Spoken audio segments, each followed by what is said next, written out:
நம்மளோட பாலா மாமா செஃப் சமைக்க ரெடியாக இருக்காரு. ஸோ நம்ம ஃப்ரைட் ரைஸ் செய்கிறது எப்படின்னு சொல்ல போகிறாரு. ஸோ ஃபஸ்ட்டு சொல்லுங்கள். நம்மளுக்கு கேப்சிகம், கேரட், பீன்ஸு அதெல்லாம் போட்டு கோல்டு வின்னர் ஆயில் போட்டு சமைக்கிறாரு.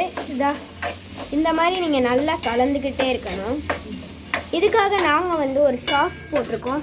உங்களுக்கு இப்போ தேவையான சாஸு க்ரீன் சில்லி சாஸும் டார்க் சோயா சாஸும், இந்த 2 சாஸு வாங்கிக்கோங்க. ஸோ நம்மளுக்கு இதுக்கு பேர் என்னன்னு சொல்ல முடியுமா? Spring onion. ஸ்ப்ரிங் ஆனியன் அதை எடுத்துக்கோங்க. அதோட கிராம்பெல்லாம் இப்படி தான் உடச்சி வச்சுக்கோங்க. இதெல்லாம் தேவையில்லை. இப்போ இதை வெட்டணும்.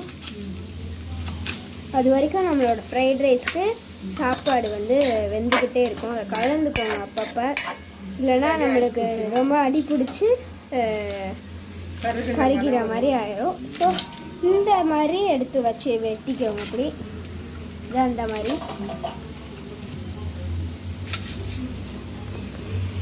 இதான் நம்மளோட ஃப்ரைட் ரைஸ் வெட்டிக்கிட்டே இருக்குது.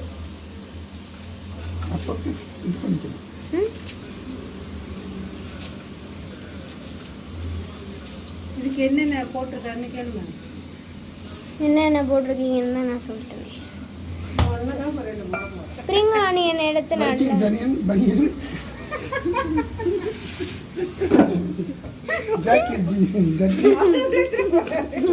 போட்டிருக்கோங்க.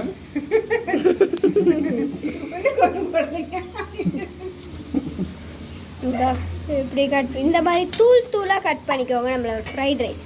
அதுக்காக நம்ம கொஞ்சோண்டு கேபேஜை வாஷ் பண்ணி வச்சுருக்கோம். ஸோ அதை ஆட் பண்ணிக்கோங்க. அப்படியே அதோட கொஞ்சம் நேரம் கழித்து ஆட் பண்ணிக்கிட்டு நல்லா கலந்து விட்டுக்கோங்க. இப்படி ஆயில் நல்லா எல்லா வெஜிடபிள்லேயே ஸ்ப்ரெட் ஆகுற மாதிரி பண்ணிக்கோங்க. ஆமாம், ஹை ஃப்ளேம் ஃபுல்லாக இருக்கணும். இதான் பார்த்துக்கோங்க. நம்ம ஃப்ளேம் கொடுத்து நல்லா இதை மாதிரி கலந்துக்கணும்.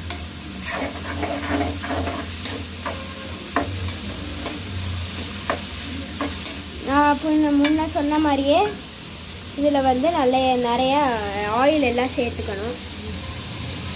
அதில்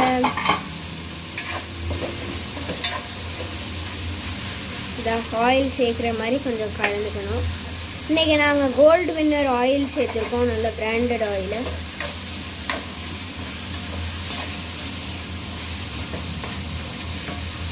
இப்போ நீங்கள்